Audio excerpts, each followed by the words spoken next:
Hey, how's it going guys? Bigsuga, and I'm here today to bring you a video on the starting class details and character customization for Dark Souls 2.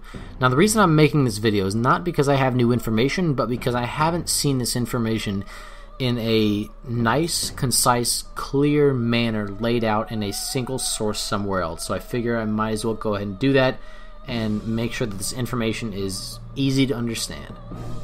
So to start off with the list of available classes, we're going to have 8 to begin with. We're going to have the Warrior, the Knight, the Bandit, Swordsman, Cleric, Magician, aka Sorcerer, the Explorer, aka the Gadgeteer, and of course the Deprived. Now before I start talking about the classes more in depth, I got this information from a video posted by a guy in Japan who went over this information that was in a magazine. And the translations for the Japanese come from Reddit user Demons Su, or I guess Demon Souls without the L, and I'd like to shout out to him. Thank you for providing that. That helped me and everyone else. So without any further ado, here we go. So the warrior text in the magazine says the following: a warrior that lives in the battlefield has high strength and dexterity, making it easy to meet stat requirements on weapons, has a shield from the beginning. Now, in my opinion, this is going to be a great start for a quality build, which is what I'm going to be doing myself. Supposedly, the Darth Maul-esque double-bladed weapons, like the one shown here, are going to have quality scaling. Now, if anyone's unsure of what that term means, it stems from Demon Souls, where weapons scaled well with both strength and dexterity. The Lance, also shown in this picture right here, is also a quality weapon, as you can see in the bottom left-hand corner where you see that C and that other C. And granted, that might not reflect the final product, but it's still good info to have, and I'd definitely put my money on that. Next, we have the Knight.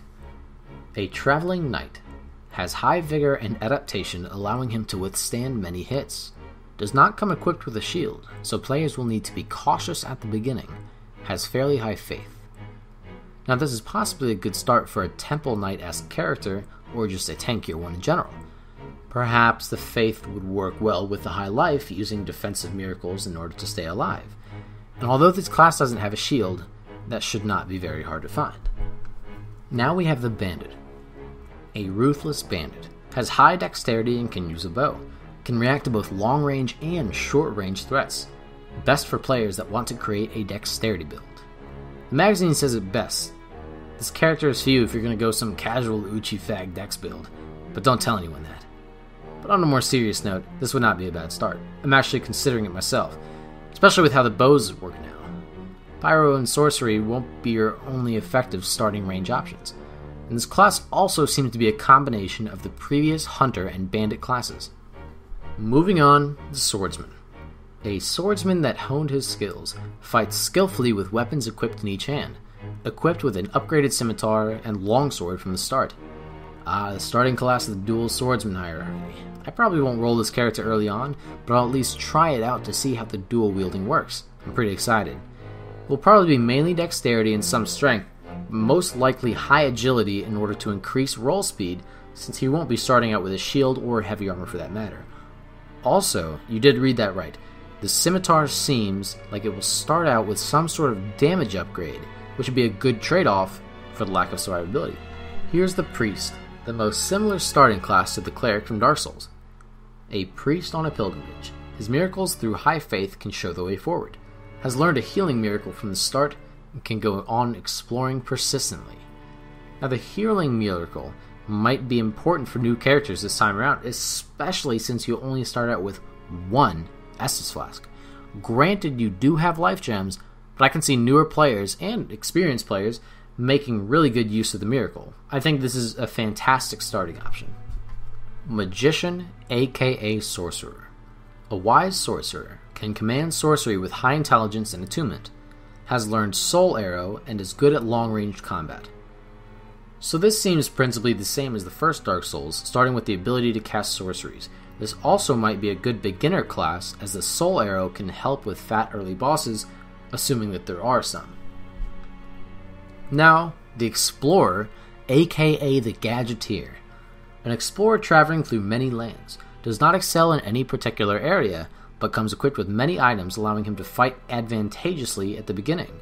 Now, some of the items he comes with include possibly a black firebomb, human effigies, witching urns, and this is definitely a new option, which I like, but it's probably not for me as I would be way too conservative with the items I started with, not to mention the fact that the damage and whatnot probably wouldn't be sustainable after using them up.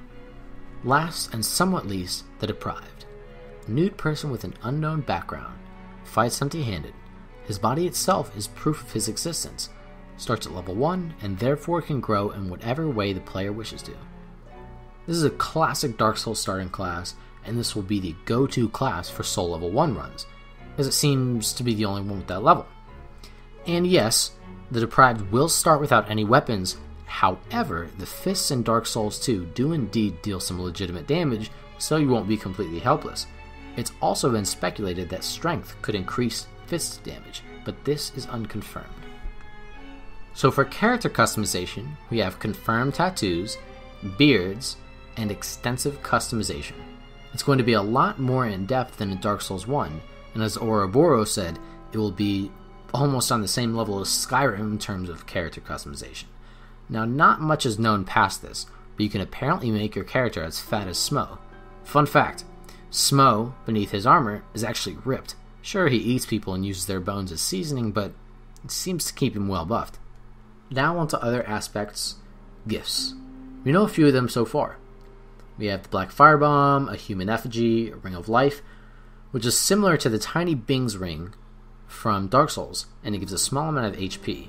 An item which is able to be burned, which makes enemies in a certain area more difficult, an Article of Healing, a thing called a Giant Seed, and another pendant-like item which, as it says, might be useful someday.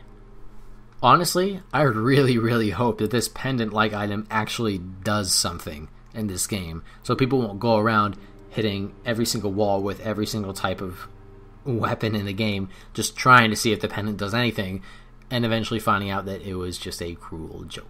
Maybe it's still a cruel joke, maybe more cruel this time around because it says it might be useful someday. So let's hope that it's not a cruel joke. So with that, I'm going to leave you guys for the day, and thanks for tuning in. Make sure to like, subscribe, comment, and let me know if I got anything wrong, and I will keep you guys updated. Thanks so much for watching, and take it easy until next time. See you guys.